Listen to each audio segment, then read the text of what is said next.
The truth of the share market channel में आपका स्वागत है। मैं भुवनेश अग्रवाल। नमस्कार दोस्तों, शेयर बाजार ने भयंकर तूफान मचाया है। ऐसी किसी भी तरह से कोई उम्मीद नहीं की जा सकती थी कि निफ्टी आईटी को भी इस प्रकार से तोड़ने का प्रयास किया जाएगा, तोड़ दिया जाएगा। मतलब अगर सबसे मजबूत इंडेक्सेस हैं तो निफ्टी आईटी, एफएमसीजी और निफ्टी कॉर्पोरेट बैंक, ये तीन जो इंडेक्सेस हैं निफ्टी की, वो जान है। लेकिन कल तीनों को तोड़ा गया और एफएमसीजी को और कॉर्पोरेट बैंक्स को तो बहुत टाइम से तोड़ रहे थे। और पिछले 3-4 सेशन में निफ्टी आईटी को भी बखेर दिया, तोड़ दिया। कल बुरी तरह से हमला किया गया और मैं इस पे काफी चर्चा किया करता था। मैं काफी चर्चा करता था और मुझे बहुत बड़ा आत्मविश्वास था और आत्मविश्वास है।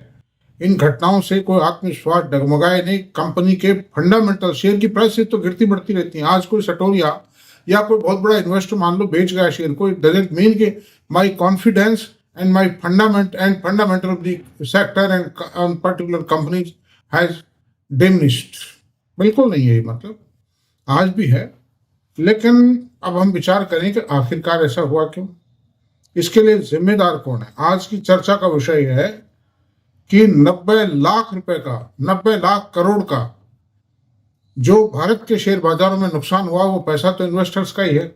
चाहे वो म्यूचुअल फंडों से गया, चाहे एलआईसी का गया, चाहे जनरल इंश्योरेंस कंपनीज का गया, चाहे यूटीआई का फंड्स का गया, चाहे म्यूचुअल फंडों से गया, चाहे इन्वेस्टर का पर्सनल है, और चाहे कंपनियों में लगा हुआ है, वो पैसा इन्वेस्टेड है, डायरेक्ट इन्वेस्ट कर रखा है।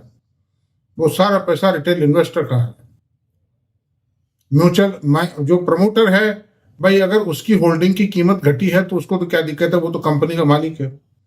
आज भी किसी भी मैनेजमेंट का, जो फैमिली मैनेजमेंट्स हैं, उनका सारा खर्चा बर्चा, सारी साधन सुविधाएं, गाड़ी घोड़े, मकान में नौकर चाकर, इवन रसोई की में अगर आधा किलो दही भी आता है, दाल भी आती है, तो कंपनी के पैसों से आती है, डायरेक्टली इनडायरेक्टली। आप कुछ भी समझ लीजिए, उनको तो कोई कष्ट है नहीं। अगर कष्ट है तो इंडिविजुअल इन्वेस्टर को है। रहा सवाल म्यूचुअल फंडों का, म्यूचुअल फंडों के भी जो चीफ इन्वेस्टमेंट अफसर हैं, जो भी एम्प्लॉई हैं, सीईओ हैं, एमडी है, इनको क्या तकलीफ है, इनको इनकी तनख्वाह मिलेगी। जो कुछ कष्ट हुआ है वो इन्वेस्टर को हुआ है। अब इसके लिए जिम्मेदार कौन है, इस पर चर्चा करेंगे। 90 लाख करोड़ का नुकसान इन्वेस्टिंग कम्युनिटी को कर पहुंचाने के लिए कौन जिम्मेदार है। अब जिम्मेदार करते देखिए। अब देखिए, इसके लिए क्या ट्रंप रेस्पॉन्सिबल है? नहीं, बिल्कुल भी नहीं। मैं बताऊंगा आगे क्यों नहीं। ट्रंप बिल्कुल रेस्पॉन्सिबल नहीं। क्यों नहीं है कि दुनिया के, मैं बताऊंगा आगे चल के, उसको अभी इतना ही सुन लीजिए। क्या सरकार जिम्मेदार है इसके लिए? बिल्कुल जिम्मेदार नहीं। सरकार ने अपना काम बखूबी किया है, करती रही है, करती रही। क्या सेबी जिम्मेदार है? नहीं, बिल्कुल नहीं है। सेबी ने जितने भी कड़े से कड़े मानदंड अपनाए जाने चाहिए थे, वो सब अपनाए गए। आपने देखा होगा, आपने शेयर खरीदते समय, आप खुद खरीदते हो तो सर्विलेंस वार्निंग आती थी कि the share is under surveillance whether you want two by it और नॉट, यस और नो आता था। और सर्किट का भी कड़े, मतलब सर्किट के कड़े इंतजाम कर रखे थे, 5%, 10%, 15%, 20%। और भी जो खरीद बेच का, इंट्राडे का, कैश में, कई, मतलब जितने रेस्ट्रिक्शन लगाए जा सकते थे सब लगाए गए बाजार को। और इसी बदौलत इतने टाइम चलाए बाजार, तो सेबी को भी हम दोषी नहीं कह सकते। और सेबी ने जितने भी आईपीओ भी आए, उनकी कड़ी परीक्षा की है। जो प्रोस्पेक्टस में जितना कुछ कानून के हिसाब से, सेबी एक्ट के हिसाब से, और जो रूल्स रेगुलेशन सेबी के, उन हिसाब से जांच की जानी चाहिए, ईमानदारी से जांच की गई, इसमें कोई शक नहीं। चूक कहां हुई है या त्रुटि कहां है, उसमें सेबी को जो एक्ट है उसके अनुसार दोषी नहीं माना जा सकता। क्या आरबीआई जिम्मेदार है? बिल्कुल जिम्मेदार नहीं। आरबीआई ने समय समय पर सारे एक्शन प्रॉपर किए हैं। रघुराम राजन का समय था, वो एक अलग बात थी। उसके बाद में वो एक पटेल, उर्जित पटेल साहब आए थे, उनकी अलग बात थी। एक सुब्रमण्यम साहब थे, वो कांग्रेस शासन के उपस्थित, तो वो नेगेटिव एटीट्यूड के लोग थे। लेकिन ये जो लोग आए इस सरकार में, जितने भी नियुक्त किए, उर्जित पटेल हालांकि बीजेपी ने अपॉइंट किया था, but he was a negative man. लेकिन ये जो आए, जैसे शक्ति कांता दास साहब आए, मल्होत्रा साहब आए, they are very very nice person. ये इनमें ह्यूमैनिटी है, ह्यूमन फेस है इनका, और जो कुछ कर सकते थे उन्होंने बाजार में लिक्विडिटी मेंटेन करने के लिए सब कुछ किया। तो ये आरबीआई की जिम्मेदार नहीं। अब क्या ऑपरेटर जिम्मेदार हैं? ऑपरेटर्स को जिम्मेदार इसलिए नहीं माना जा सकता कि वो इस बाजार में पैसा कमाने आए, वो कोई दानशाला खोलने नहीं आए, धर्मशाला नहीं खोली है उन्होंने। और वो कैसे कर सकते हैं भाई? एक तरफ तो आप ये मानिए इन्वेस्टर है, एक पाड़े में, जैसे कबड्डी का पाड़ा है, एक पाड़े में तो इन्वेस्टर है और दूसरे पाड़े में ऑपरेटर है। अब इन्वेस्टर को, कच्चा जो खिलाड़ी है ना, उसको तो खा जाएगा ऑपरेटर, लेकिन कच्चे खिलाड़ियों को ये सोचना चाहिए, नए जो कोरोना काल में आए थे उनको ये सोचना चाहिए कि या तो हम पढ़ाई लिखाई करें जानदार शानदार, और हमें अगर ज्ञान का, अनुभव का अभाव है तो हम किसी अनुभवी आदमी की मदद लें। तो खैर, अब ये कहेंगे कि साहब मदद लेने के बाद भी डूब गए लोग, नुकसान तो हुआ ही है।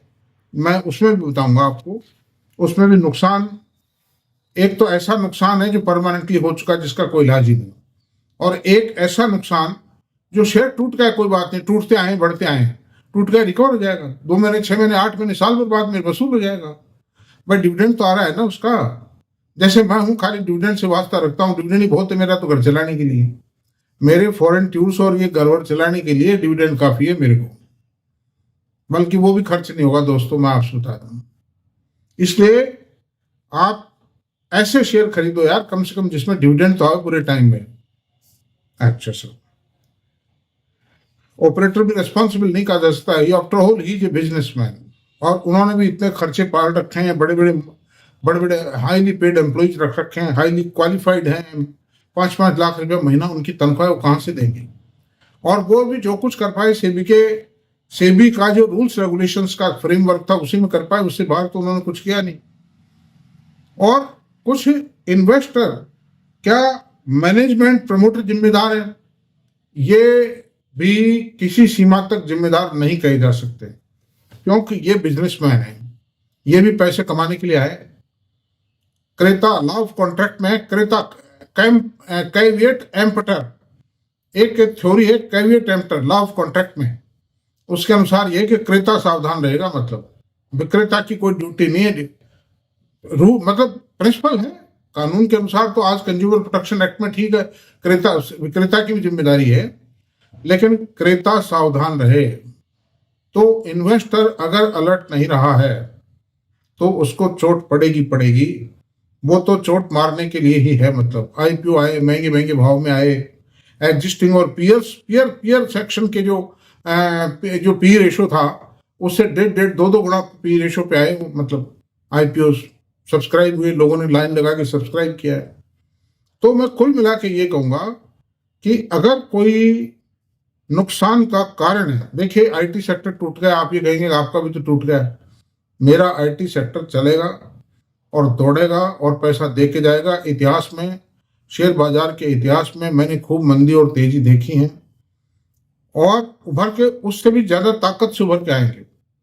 लेकिन कई जो कचरा शेयर हैं, जो लोगों ने प्रेम पूर्वक रखे और अभी भी रख रखे हैं, उनको बेचते नहीं हैं, उनका क्या होगा? अच्छा चलिए, वो भी बात अलग वीडियो में करेंगे, बाद में करेंगे, अभी बात दूसरी कर रहा हूं। तो ट्रंप साहब को जिम्मेदार क्यों नहीं कहा जा सकता? और एक्चुअली दुनिया में मंदी नहीं है, वर्ल्ड के अंदर, विश्व में कोई मंदी नहीं, विश्व पूरी मंदी से उभर के ऊपर आ रहा है। नास्डैक के अंदर एक 3 सेशन में अगर 1500, 2, 4, 5-7% की टूटत आ गई तो वो कोई टूटत नहीं मानता, मैं कोई खास बात नहीं। आईटी सेक्टर में भी 5-7-10% की टूटत आ गई, कोई खास बात नहीं। बाजार के साथ सब टूटेंगे, कोई भी भूकंप आता है, मजबूत से मजबूत इमारत हिलेगी और उसमें भी क्रैक्स आएंगे, कोई खास बात नहीं। अब मैं आपसे बताता हूं, अगर ट्रंप साहब के कारण ही बाजार गिरता, तो मैं कारण बताऊंगा बाजार क्यों गिरा है, मेरी राय है, हो सकता है गलत हो, वो अपने अपने विचार हैं, देखिए ऐसा है, मैं दुनिया के बाजारों के अध्ययन करता हूं, एशिया यूरोपियन मार्केट्स के बारे में बताता हूं आपको। 1 सितंबर 2024 को निकेई जो था, जापान का जो मार्केट था, उसका इंडेक्स था 38,686 और ये 37,155 है। आज 28 फरवरी की जो क्लोजिंग है 37,155 पर है। तो 6 माह के अंदर -4% ही गिरा होता। तो ये तो बाजार की साधारण क्रियाक्रम है, कोई खास बात नहीं गिरना। हमारे बाजार तो 20-25% गिर गए। अच्छा सुनिए, हैंग सेंग 17,651 था, जो आज 22,941 है। Hang Seng. अच्छा, अब ये 29.96% हायर है, मतलब 6 महीने के अंदर अंदर कोई गिरावट नहीं आई। अच्छा, फिर एफटीएससी, जो यूरोप के 3 इंडेक्स हैं, एफटीएससी, सीएससी और डेक्स। एफटीएससी 8298 पॉइंट था 6 महीने पहले, 1 सितंबर की बता रहा हूं सारे। और 28/2 यानी कल की जो क्लोजिंग थी 8809 की थी। ये 6% प्लस में बंद हुआ है, 6% हायर है 6 महीने के अंदर। और सीएसी 7,646 था, जो 8,111 है, ये भी 6% प्लस है। और डेक्स 18,747 था, वो 22,551 है, ये भी 20.29% ऊपर है।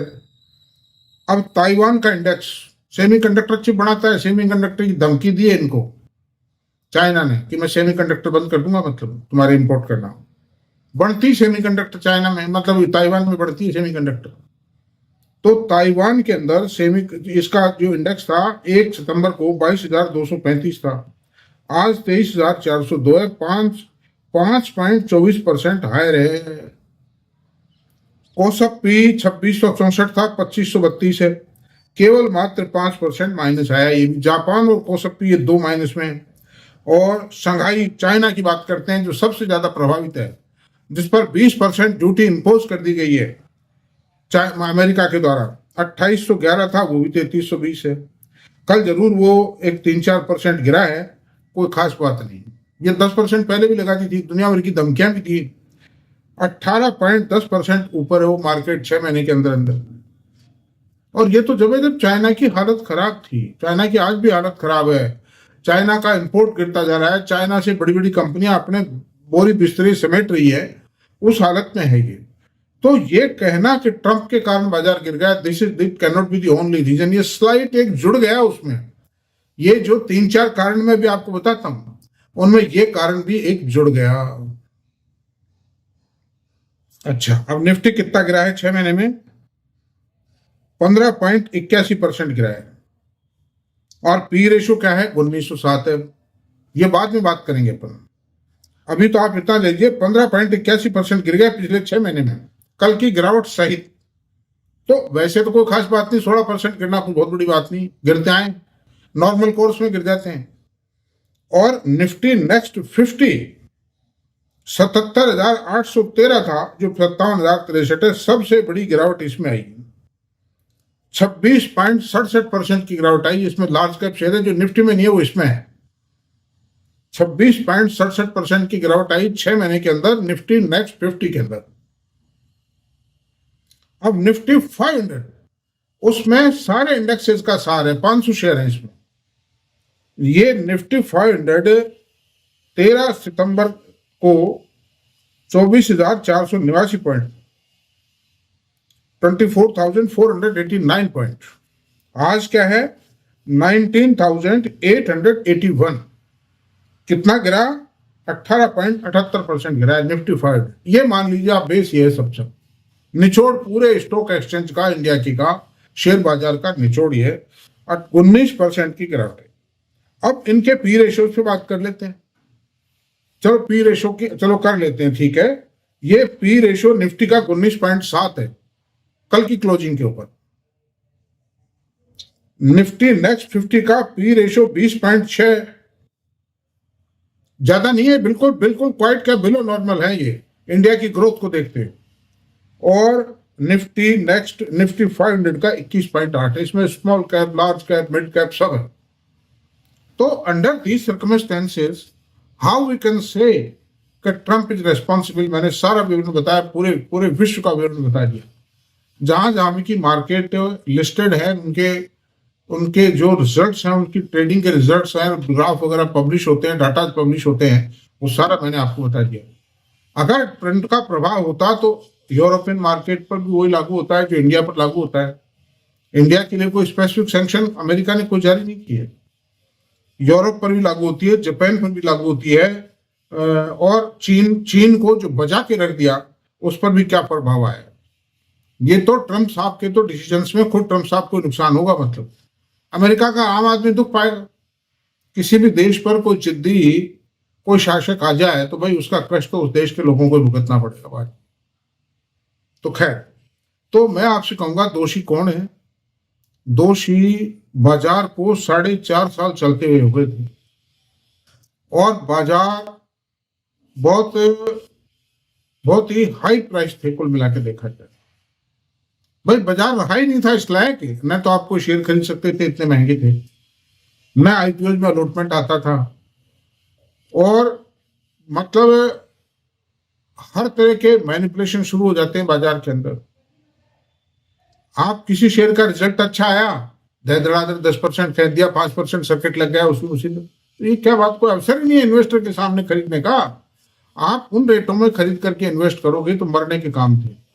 तो इस करेक्शन को, ये जो करेक्शन है, इसमें आप नर्वस मत होइए। ये एक गोल्डन अपॉर्चुनिटी आई है हमारे पास में, और इसका लाभ लेंगे, लेकिन लाभ जल्दी में मत लीजिए दोस्तों, जल्दी मत कीजिए। मेरे को बहुत से पूछ रहे हैं क्या एवरेज करें क्या? अरे भाई गिरता है, गिर लेने दो इसको। जो भी सत्यानाश सवा सत्यानाश जो होना है हुआ लेने दो एक बार इसको। अच्छा, मैं तो खुश था कल कि यार बजाय इसको हलाल के झटका, ठीक है मैं कोई मतलब मांसाहारी आदमी नहीं हूँ, आई एम प्योर वेजिटेरियन आदमी, लेकिन मैं डायलॉग की बात कर रहा हूँ। इसको हलाल के बजाय झटके से करने दो।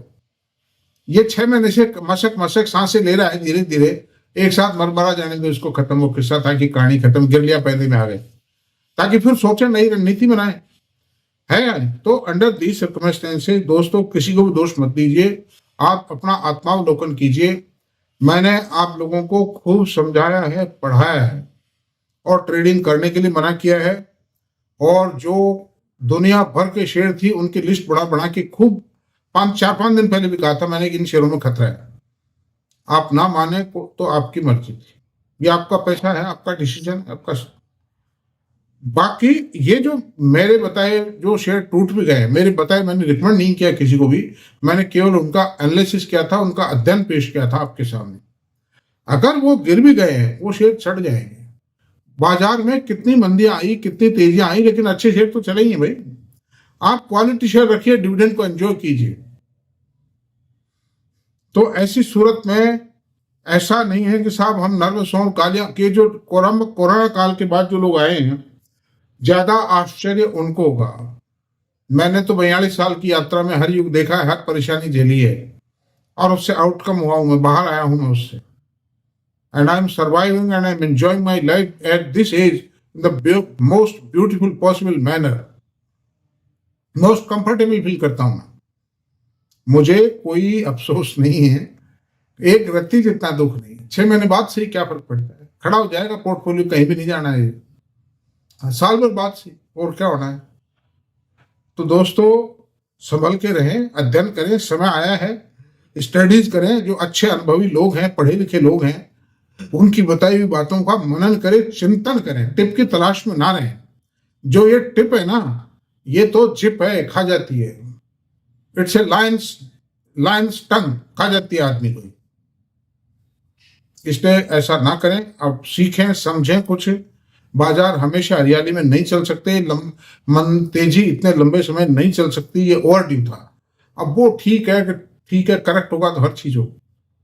और अब मैं आपसे एक बात कहूंगा कि कोई ज्यादा दुखी ना हो। मेरे पास दुनिया भर के टेलीफोन आए रिश्तेदारों के, फ्रेंड्स के, कि साहब ये म्यूचुअल फंड में पैसा है, साहब इन शेयरों में पैसा है, निकाल लें क्या? अरे अब क्या निकालना, निकालते तो आज के 4 महीने पहले निकालते हैं। अब क्या निकाल रहे हैं, अब तो 2-4% की और कड़ी है। आप पहाड़ की चढ़ाई 5000 फीट ऊंचाई चढ़ाई है, और 4.5 फीट चढ़ गए आप, और फिर ये कहते हो कि अपन वापस चलें, तो वापस आने में ज्यादा तकलीफ होगी आपको।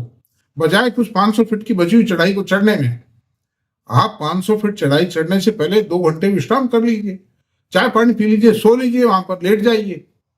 हैं? बाकी वापस आने का डिसीजन, ये कौन सी समझदारी है? तो मैं आपको बहुत ही मंझी हुई और बहुत सधी हुई बात कह रहा हूं, घबराइए मत इस मंदी से, कहीं बेच मत जाना इस मंदी में। मतलब कि अब क्या बेचना मत है, बेचो उन शेयरों को जिनके पीछे टेक्नोलॉजी नहीं है, इंफ्रास्ट्रक्चर शेयर्स, पावर के रद्दी जो शेयर हैं, फाइनेंस कंपनी जो रद्दी हैं, पे पब्लिक सेक्टर बैंक्स हैं, उनको बेचिए, बेचना है। ज्वेल्स को क्या बेचना? तो ठीक है दोस्तों, काफी चर्चा हो गई, 20 मिनट हो गए हैं और इतना ही रहने देते हैं। अगर मेरा वीडियो पसंद आया तो आप प्लीज इसको सब्सक्राइब करें, लाइक करें, शेयर करें, कमेंट करें। Thank you very much.